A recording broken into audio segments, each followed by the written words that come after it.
Yo, what is up, boys? How's it going? And welcome back to another episode of the One Piece Virgin podcast. Today we're covering the second half of Thriller Bark, and with me, we have the Virgin herself, the One Piece Virgin, Poseidon Mythos. Hello! Good to have you. Are you excited, gamer? I love Laboon! That's all I can say. So now it's gonna be, Mill. So man, I love Laboon. Get a hat. Get a hat. I should have gotten the hat. Oh my goodness. And we have Jordan, the anime dude, with us today as well. What's up, everybody? Hope everybody's doing well. I feel like holding a coffee mug changes the tone of my voice. I'm like, yes. Yes, this is the One Piece Virgin. Mm-hmm. You think that works wonders? Try holding out your pinky. Oh my it'll god. change everything. Oh, super fancy. Anyway, let's jump into it. We don't need to go chronologically or anything like that, but there are some insane moments that didn't happen, some good backstories, and the ending fight with the Straw Hats versus Moria that we got to talk about. Yeah. Can I point one thing from last time that we forgot to cover? Yes. Yes. So, I figured me and Poseidon remembered it from last time, but Briggs was having trouble recalling. So, did you ever go back and watch that fight with the spider monkey where Brook has a crazy entrance and that's like his first big moment, man, and it was insane. Shut up. I just wanted to touch on that since Briggs seemed to have forgotten about it last time. We gave him a little bit of a break here, told him to go back and review. It was epic. I feel like I'm being bullied. No, it was a great Brook moment. Is cool. It was a You were great talking moment about gentlemen. that I would never forget, ever. You know, Jordan on the other hand, forget. he probably had to watch it 4 times to remember. You said the word gentleman, all right? And my mind went to Brooks, and when my mind goes to Brooks, it goes to this moment, all right? Okay. But Poseidon, do you have a highlight of this arc? Oh my god! So, I'll just be like straight up. I thought like the first 75% of this arc was kind of just like mad to me, but the last 25% was peak. I absolutely loved like the last few episodes. I'm very much torn between Brook's backstory because I thought those 2 episodes or however long it was were beautiful. And also Zoro versus Kuma. Yeah, I completely agree with like the last 25% just being like a great climax to the arc. Yeah. And those are some moments like that backstory and that nothing happened moment are something that people still talk about frequently because they're like some of their favorite moments in the anime, and it comes from everyone's least favorite arc or most people's least favorite arc because this arc tends to be a little bit more on like I feel like the humor is good, the aesthetic is good, but it's just you can't compare to what you just came from and his lobby in Water 7. Oh my god. Yes. I'm confused on what she's even talking about. I'm out of the loop here. She's talking about that moment that Brook killed the spider monkey. That's what I assumed. That was his peak moment, okay? Okay, why don't we go through his backstory and what you remember? Alrighty. So, it was revealed to us that Brook was on a crew where they had Laboon. So if you remember Laboon from Reverse Mountain, was the little whale, or not so little anymore. The whale who was kind of grieving his friends. He was waiting for them over, I think, a span of over 50 years. And up to this point, we don't know who those friends are. Kind of throwaway. And then we find out that Brook was on the crew. And we get a kind of insight on the relationship between his crew and Laboon, and also specifically Brook. Laboon is like Brook's baby. That is his baby. And what a connection though that Oda like connected this whale that we meet at the start of the Grand Line to a new Straw Hat. Oh my goodness. Mm-hmm. And it was so beautiful because you see how much the crew just absolutely loves Laboon, and specifically Brook. I think Brook and Laboon had a very special connection. and you see them having to make decisions, and basically, like, Laboon, you can't come with us because we want to keep you safe, and we are not confident that if we go into these waters that you are going to be safe.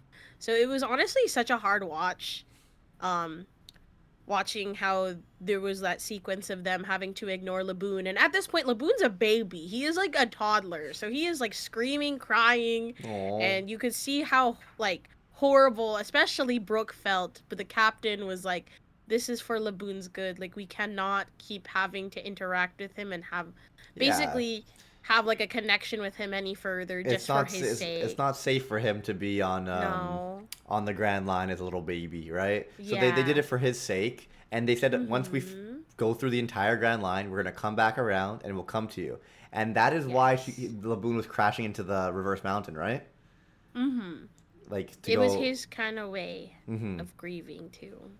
Yes, and then we did get what happened. They didn't make it through the Grand Line. They passed away in a pretty.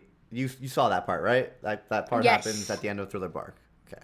Oh, I know they break up his backstory a couple times, but I guess it is at the end of. How did you feel about that? How they went out? The scene where it was Brook and all the crew was playing instruments and they all one by one started passing away. So it went from a quintet to a quartet to a trio and a duet. I thought that was such a beautiful scene. And it was really just sad. And because of Brook's devil fruit, he was basically the last one standing, and he basically was there for a long, long time before anybody had come to kind of go see him. But there just comes a point as well where he does get his shadow taken by, was it Hogback? One of Gecko Moria's guys. One of those dudes, I believe. Please correct me if I'm wrong. One of those motherfuckers. I don't know. So we saw that sequence, and we kind of trail back to the reason why Brook is so like protective of his afro, how he doesn't want anybody touching it. That's the only way. Feels that's the only way that if he were to ever meet Laboon again, that Laboon can identify him. And it was so sad. Yeah, that's one of those writing things I appreciate so much too, because you didn't have to give a reason for that, right? Like, an afro is one of those things you genuinely people don't want you touching anyways. You're gonna treasure it, but it just has extra sentimental value regardless, like for that very reason. So yes.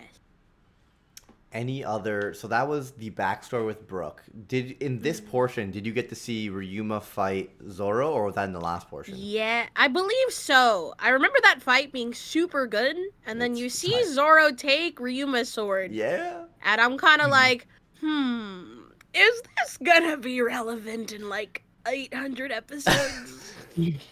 Maybe. And so he takes Ryuma's sword, and do you remember where Ryuma is from? It is mentioned. He is from Wano. Wano. So Wano mentioned! There we go. So just remember that. Keep that in the back of your head.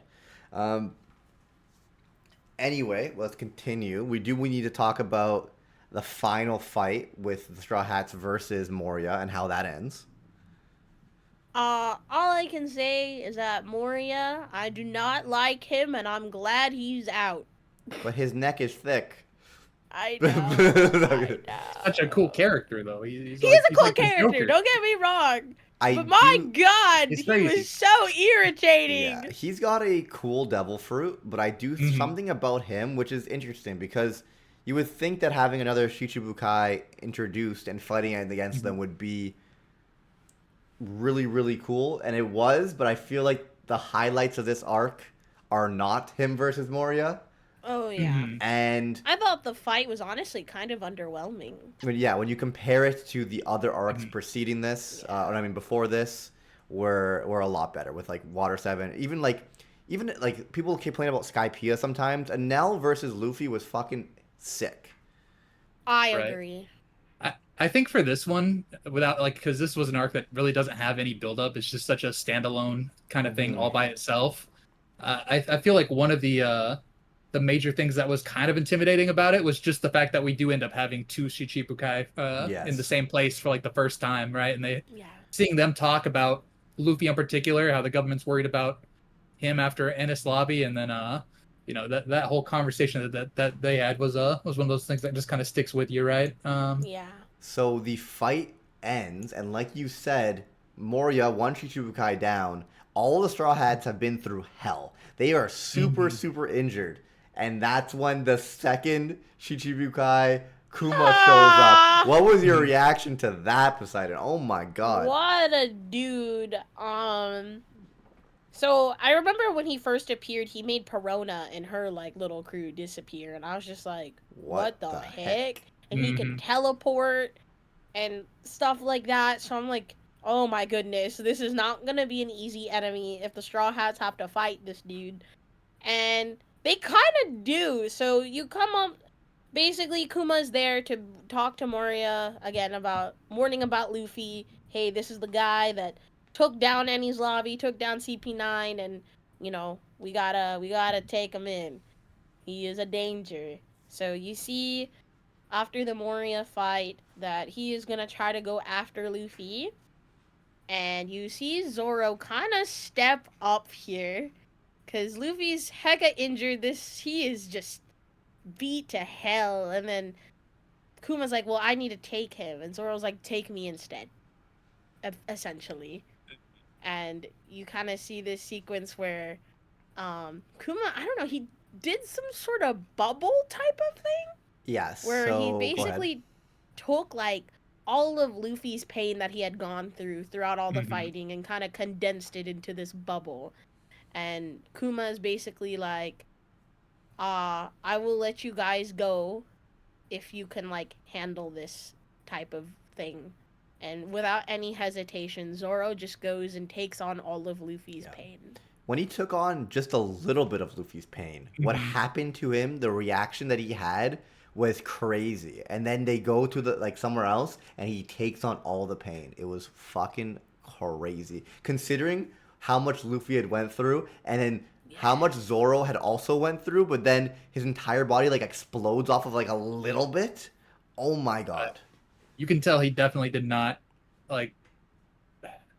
He didn't think he was going to make it through this entirely, right? Like, he was going to try his best, but he was ready to accept and embrace death in this moment. Yeah. And Sanji tried to, but he already got that moment back in Skypiea. So yeah. So their little confrontation there was also a memorable one where they're butting heads, but in a more wholesome way than normal, right?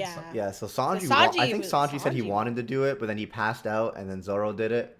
And then when Sanji woke up, he's like, "Where's that bastard?" And then he pulls up, and you get the scene, Poseidon. Yeah. Nothing happened. Yeah. Honestly, still one of my like favorite moments in all of One Piece. It's so good. It is so good. Do you have any? Go ahead. I was just gonna say, I feel like it almost hits harder because it hits after what feels like it was supposed to be the climax. Yeah. Yes. Like that big fight where that would typically be what you build up to in a shonen series and a big arc. You build up to the big bad. They all fight him as a group, and then like after that is the memorable moment that just kind of sticks with everybody, right? So yeah.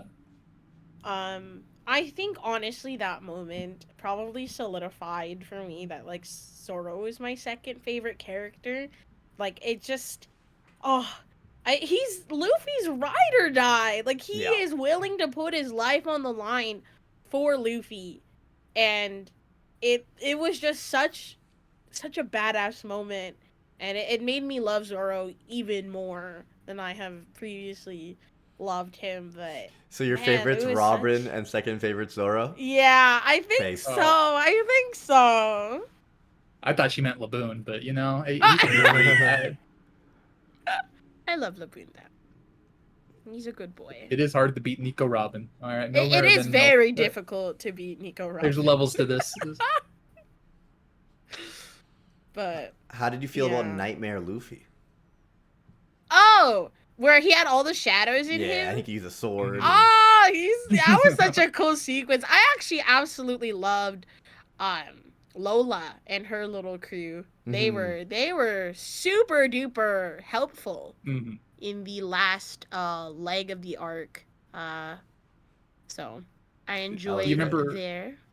Do you remember what they explained to the Straw Hats, or Lola and them did, or about the little paper? card? Yeah. Yeah. So she had lightly mentioned that her mother gave her a paper, and that this paper will kind of lead her to her wherever her mother is in the world. And if she ever needs help, she just follows the paper. And we find that, I think, was this Alabasta? That Ace had put a piece of paper inside of Luffy's straw hat. Yeah. And then Luffy was like, oh, I have this piece of paper. And the paper started burning up. Oh, which was shit. Absolutely not normal. And Lola's like, uh-oh, that means your brother is in trouble. So we kind of get this sequence of like, oh, are we gonna go try to save him? And then you hear Luffy go, well, he can do it on his own. He's strong enough. And I think he would be really, really upset at me if I were the one to bail him out of this. I'm so happy you remember that and made all the connections. I will say Oda is just so good with that. Like, he dropped that Vivre card or whatever, like, whatever they called it, whatever. Early on in Alabasta. Now we got Lola introducing it. Luffy looks at it, foreshadowing potential future events, or like just that we know that Ace is probably in trouble or mid-fight, the same way the Straw Hats are, right? Yes. Something like that. So do you have any predictions for the future? So I kind of already know who Charlotte Lola's mom is, and it's because I play her in my One Piece decks. Boo. Yeah, Big Mom. And I'm not saying boo because you're spoiled, because you got spoiled. I'm saying boo because you play Big Mom. Yeah, the ban list came out last night.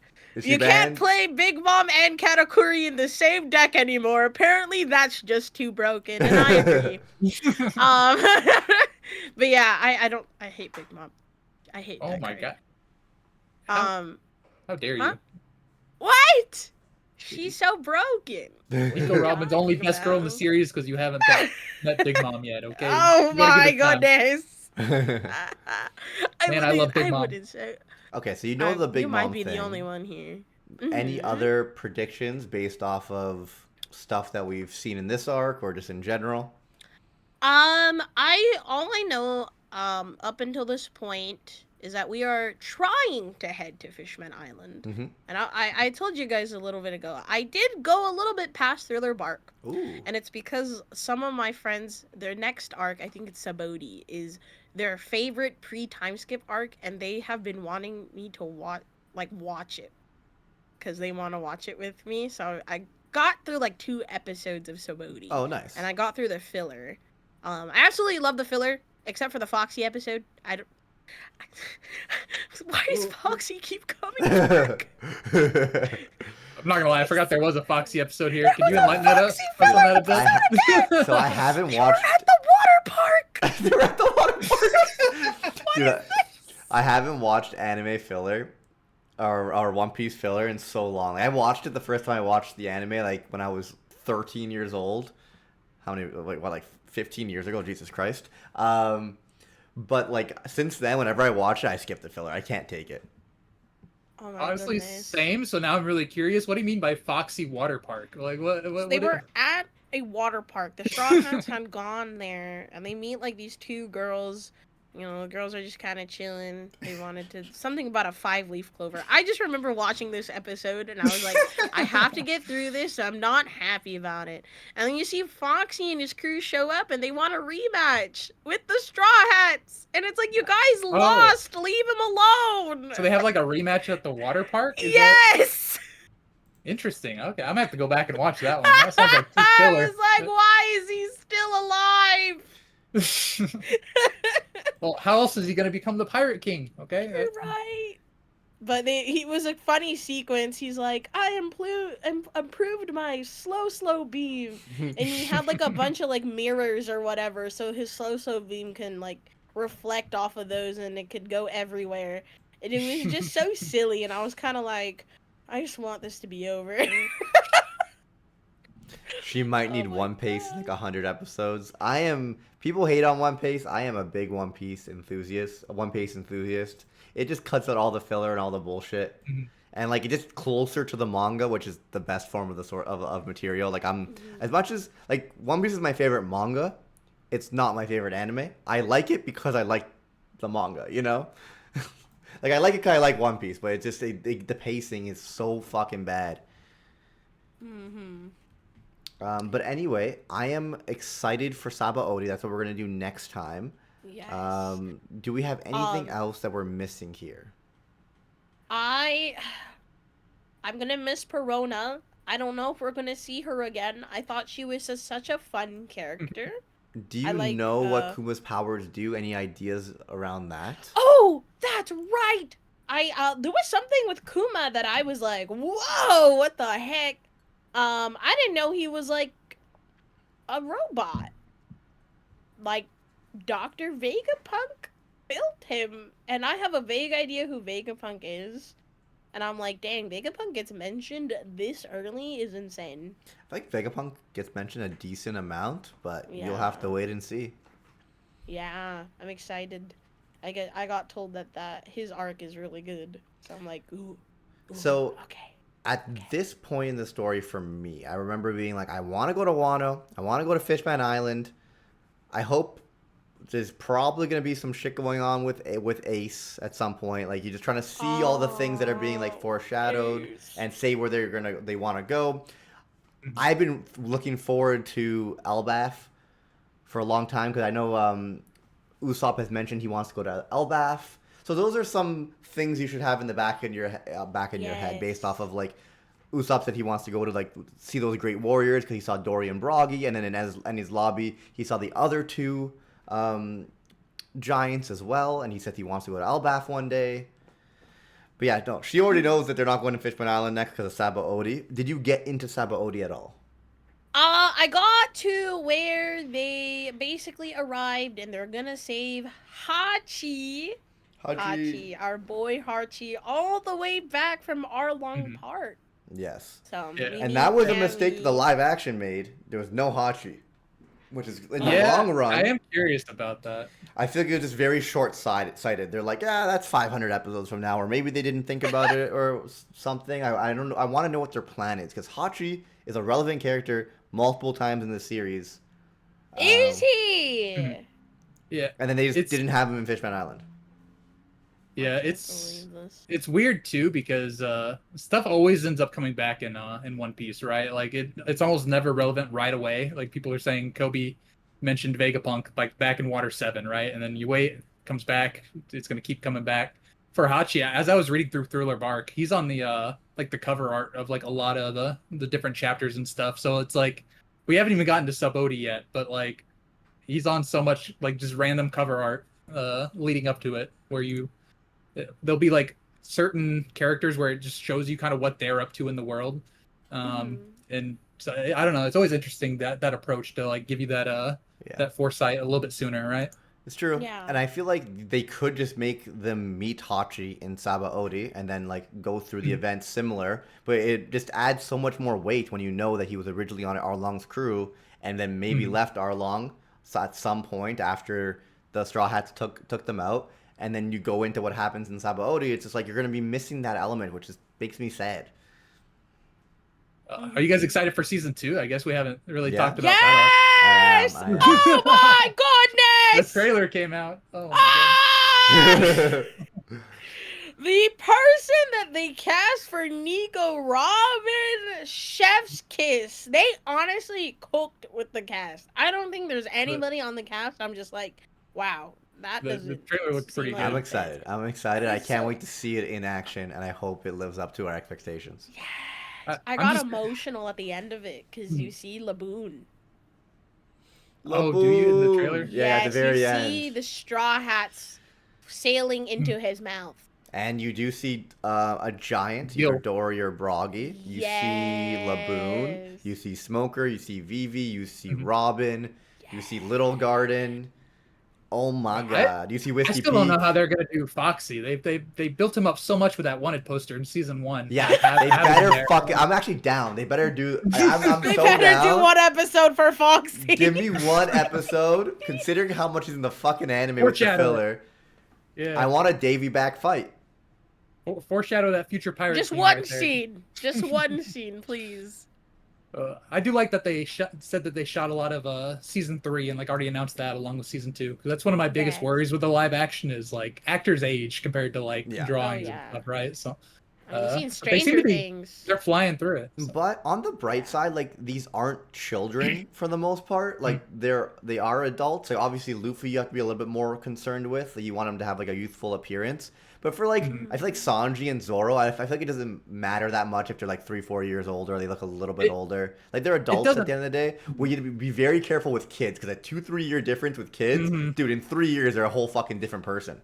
Yeah, 100%. You've seen Stranger Things, like like in they started at, like, 10 years old. It's crazy how much those Stranger Things like characters have changed over the years and grown so fast. Oh my god! But like if watch Cobra Kai and they're like in their early 20s her now. brother looks like he's in high school. It's like, it's fucked. Yeah, he looked 10 last season. Yeah, but like I'm saying, like 5 years go by for like someone like Zoro or Sanji, like you give them a little bit of makeup and like you're not gonna be able to really notice that much of a difference. Yeah, let me play devil's advocate here, Briggs. What about once they introduce Brooks? Okay, you got an actor that's 99, 100 years old. You gotta start filming quick, okay? Oh my Once goodness. they get to this point, there's no more time for dilly dallying, okay? Yeah. I also want to mention there was another filler episode I actually really enjoyed. It was Brooks filler episode, how he was kind of like trying to fit in with the crew, and you see him trying to help each of the Straw Hats with their daily tasks, and him just kind of ruining whatever they were trying to do. You had Sanji. He was like, all right, you can clean the dishes. And here's Brook almost breaking all the dishes. You see Nami, she's drawing her map. He spills tea all over her map. Oh. And you see Chopper trying to dry out his medicinal herbs, but he accidentally exploded some soy sauce on it.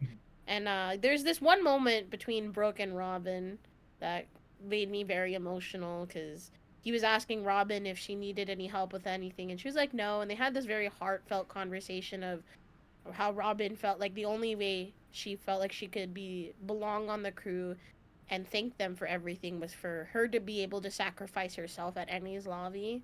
And she understands how Brook, he feels kind of like he isn't like fitting in or whatever that was, and you kind of see her have that pep talk with him, and it was a pretty good filler episode. Nice. I think if there is a filler episode to watch, it's definitely that one, because you kind of see two Straw Hats who kind of weren't part of, I guess, like the original, right? And that's cool. Their experiences. Yeah, I love when they do stuff like that for filler and actually make it like relevant or catch up on some of these characters that we haven't maybe seen as much or certain perspectives of.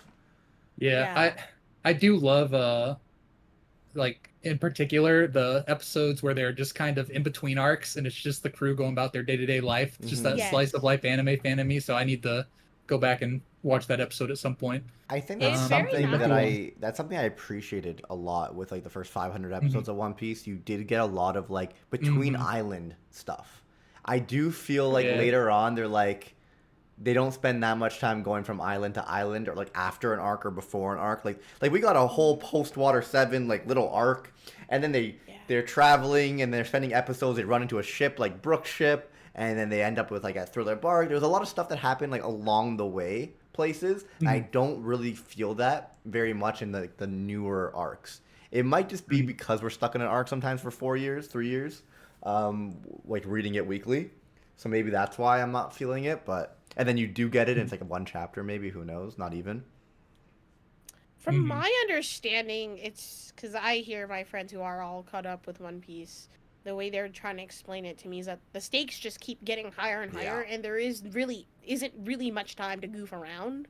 So I think, that's why they had let me know, like, enjoy One Piece now, because it's gonna kind of be a different show as the show kind of goes on. It does enjoy get more serious. Like the shenanigans and the dynamics between the characters, because you kind of see a little bit less and less of that as time goes by and episodes kind of keep rolling. Yeah, I wonder if we do see less of it, or it's just like you don't notice it as much when you're reading it weekly, because like a fight sometimes takes 2 months to read. Yes. That's insane. I feel like Oda likes to cover his bases as far as like if you meet 20 new characters in an arc, he's gonna elaborate on a good portion of them, right? And there's only so much like screen time or pages to go around, so it's just I don't know. It's already such a long series. It's just the focus has to be somewhere, right? Yeah. Dude, I say this all the time. When I entered high school, I made like a reaction or something or like a review on a Dressrosa episode. And then 4 years later, I was graduating and Dressrosa was still going on. Like one arc. One arc. I still remember whenever I you know what, I'm just gonna close my mouth as far as as far as what happened. But whenever I first caught up, it was not far after like where we're at now. Like it was that long ago. Yeah. And then I remember going week to week for so long there and stuff. And then eventually I think Dressrosa was where I like set the anime down and just started reading it instead. But Dressrosa is where I sat the anime down and started reading it instead too. I was watching weekly since like I don't even know if I want to say the arc's name. That's what I'm saying. Yeah, I don't want to, but like it's I don't know. One Piece has just been going and going for so long. So like you're getting into it now, Poseidon, but don't worry. A decade from now, you'll still be going week to week, just waiting for it then. Telling your kids about the time Luffy's journey started. So. Mm-hmm. Yo, I used to make jokes about like I can't wait to like I'm gonna like get my kids into One Piece when I'm older. That's sad. I used to make a joke like I'll probably still like One Piece probably still won't even be over. Dude, if I have a kid in the next like 2-3 years or something, like I genuinely One Piece won't even be close to being done. Like it's fucked. So I'm saying I know I'm not gonna finish it in my lifetime because it's probably never gonna end. So like I need my grandkids to carry on that legacy, like finish it for me to see how it ends. Okay. Have you seen that baby on TikTok? There's like a whole TikTok account where this guy is every single day showing one episode of One Piece to his baby. And like there are people in the comments like, I need to get ahead. I can't let this baby beat me. I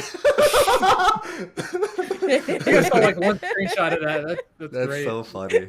Next time I see that, right, I will link it to you both. It's so funny. I think the baby is like over 300, 400 episodes in, and I'm like, damn, I'm behind. You're losing. That's so I'm funny. losing to the baby. I love that concept. That's hilarious. Oh my goodness. If you watch one episode a day, I guess it'd take like 3 years to catch up. It's fucked. Yeah, by the time the baby is like in preschool, he's already got up to One Piece. Kids in preschool. Actually, I've watched every episode of One Piece. That's actually such a flag. That is. I'm currently in. I actually can't. I don't want to say arc names. I keep on doing that. It's still funny because like I'm also scared to say arc names to spoil anything, but meanwhile she'll be, oh yeah, in the card game. This is it literally says land. Yeah, the card game. There's a Land of Wano archetype. Like. The next set in Japanese is 5 elders, and I was like, who are those people? And my friends are like, don't even read the bottom of the card. Don't even look at it. Just look at what the card does. Don't even look at the picture. Don't look at the met traits. The 5 elders once. They banned Big Mom. You can no longer play her in the same deck as Katakuri. People are really scared because they had released a leader, and it's Emu, and it's just like this shadow figure, and I'm like, who's that? Yo, and my friends are like, that reminds me. Yeah, don't worry about that. That's nothing. That's nothing relevant. Why would that be a leader? Anyway, did you see at the end of Thriller Bark the monsters in the triangle? Oh, I wasn't paying attention to the monsters. You missed the monsters? Okay. Not the Monster Mash. Since Thriller Bark. It has been probably fucking 10 years since I watched Thriller Bark. I've had a theory about these fucking monsters for 13 goddamn years. Still hasn't come to fruition. But I still believe because they haven't covered it yet. Like they haven't like really. I feel like they have to. Like there's no reason he would mention them.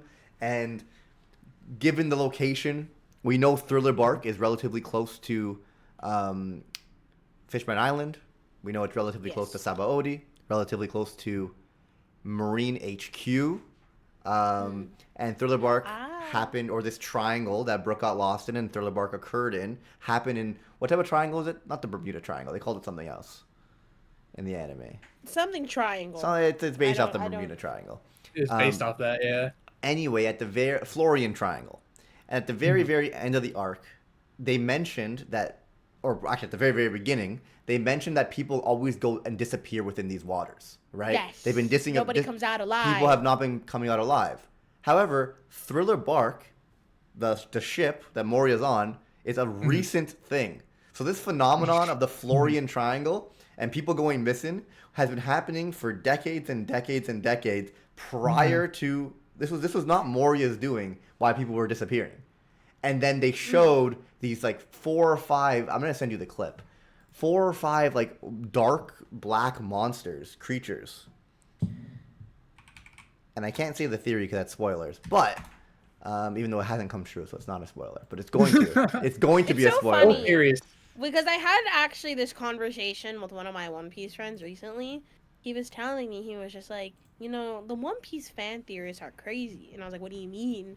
And I guess there was a theory some guy had posted like 13 years ago on like Reddit or something on a forum, only for it to come true like 13 years later. That's crazy. And he was just like, yeah, some of the One Piece fan theories are actually insane. They can see the future.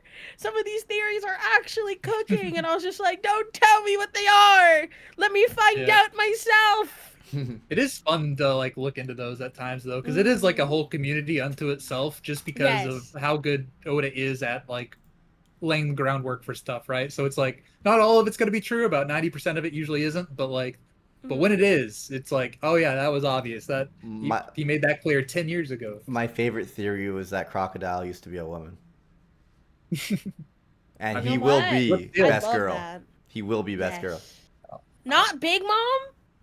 Yeah. Not Big Mom. If Big Mom is currently best girl, but if Crocodile was, if Crocodile was a girl, then my favorite villain.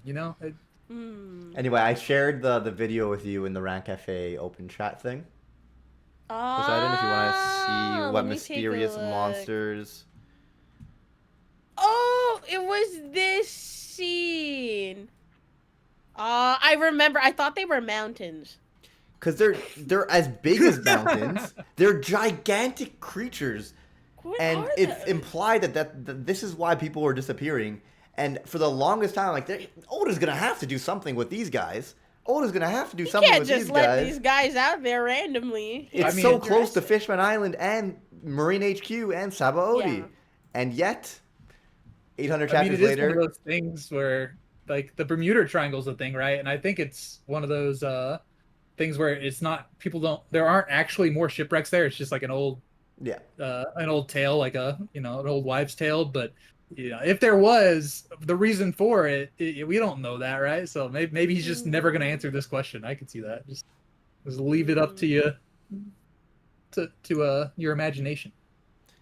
I want to say so many words right now, Jordan, but I can't say any of them because it's all spoilers. But it's not true. Okay. But like I'm connecting it to things that are currently happening in the story, and I feel like there's a connection, and I don't know.